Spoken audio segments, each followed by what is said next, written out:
দেখো বন্ধুরা, সব রান্নার জোগাড় করে নিয়েছি। চিকেন হবে আর মাছ হবে। ভাত হয়ে গেছে, বাটনাটাও হয়ে গেছে। এখন সব চাপিয়ে দেব। ছেলেমেয়েরা বলছে তোমাদের এসব রান্না ভালো লাগছে না, নিয়ে আসো চিকেন। তাই চিকেনটা নিয়ে এলো।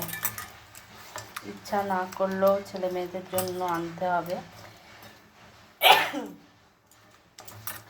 যা গরম পড়েছে, কিছুই ভালো লাগে না মুখে, তো টকটাই ভালো লাগে মুখে। তাও পাল্টে পাল্টে রান্না করি। তেল গরম হয়ে গেছে, মাছটা এবার দিয়ে দিই।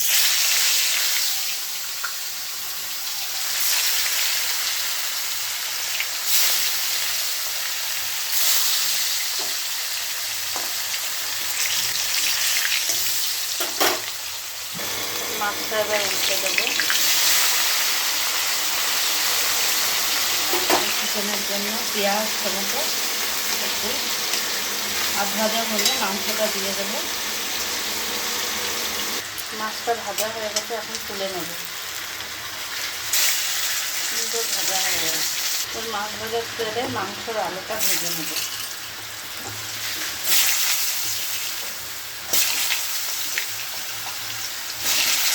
মাংসটা বাটনা দিয়ে দিয়েছি, এখন একটু নুন দিয়ে দিয়েছি, সব কষে নেব।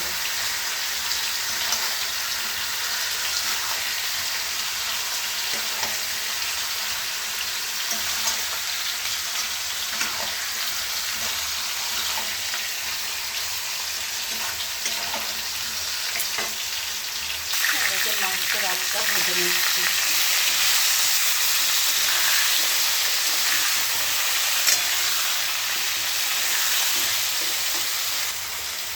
মাংসটাকে ভালো করে কষে নিই।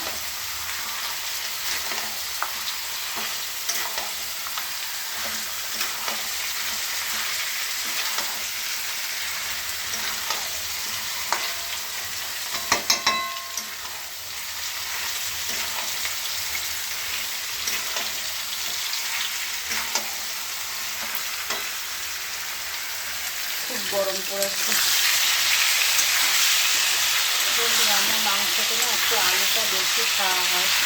ছেলেমেয়েরা শুধু আলু খেতে, আমিও ভালোবাসি, সবাই ভালোবাসে আলু খেতে।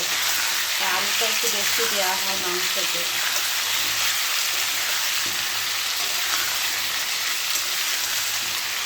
একটু ভালো করে ভেজে নিয়ে আলুটা এই কড়াইতে মাছটা বসিয়ে দেবো।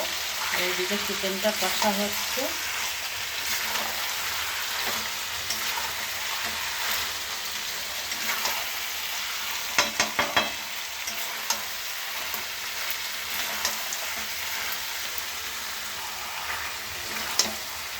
কয়টা কাঁচা লঙ্কা দিয়ে দিই, আমার মেয়েটা খুব ঝাল খায়।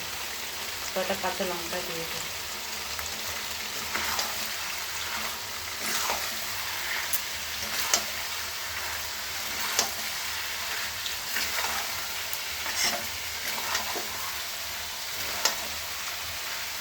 রান্নার ভিডিও তেমন দেওয়া হচ্ছে না, তাই ভাবলাম আজকে রান্নাটার ভিডিও দিই।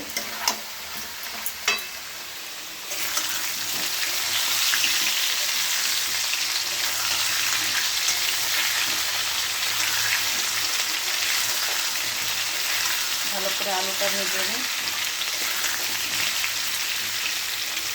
মাংসের আলু ভাজা হয়ে গেছে, এবার তুলে নেব। এখানে দিয়ে দিয়েছি পেঁয়াজ কুচি, টমেটো কুচি, জিরে ফোড়ন আর তেজপাতা দিয়ে দিয়েছি। আর এদিকে ভাজা আলুগুলো দিয়ে দিয়েছি। এবার একটু অল্প কষে তারপরে আবার জল দিয়ে দেবো। কষা মোটামুটি হয়ে গেছে,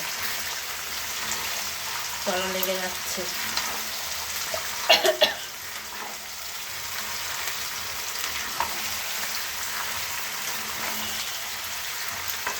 জল দিয়ে দেবো।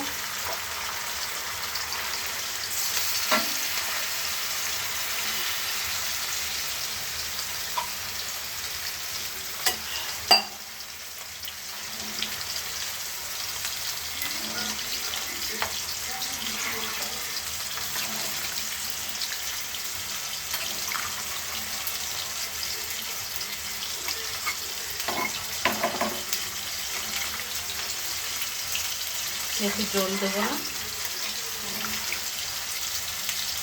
তো ঝোল হয়ে যায় না।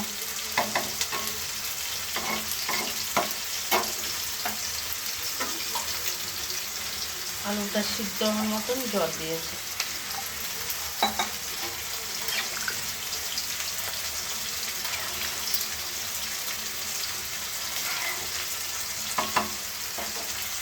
এখানে আলুগুলো দিয়ে দেবো।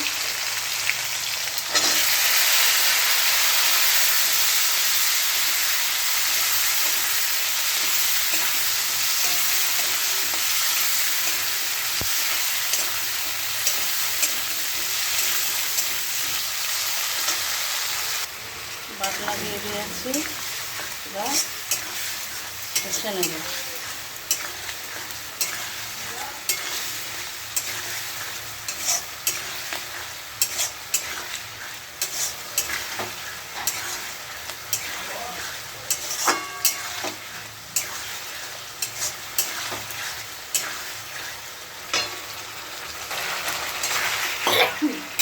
ভালো করে কষে নিই। কষা হয়ে আসছে, তেল ছেড়ে আসছে, জল দিয়ে দেবো।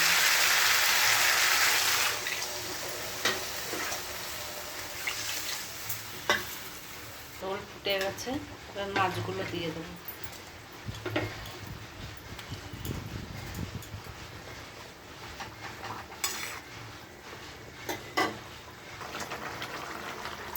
হয়ে গেছে, এবার নামিয়ে ফেলবো।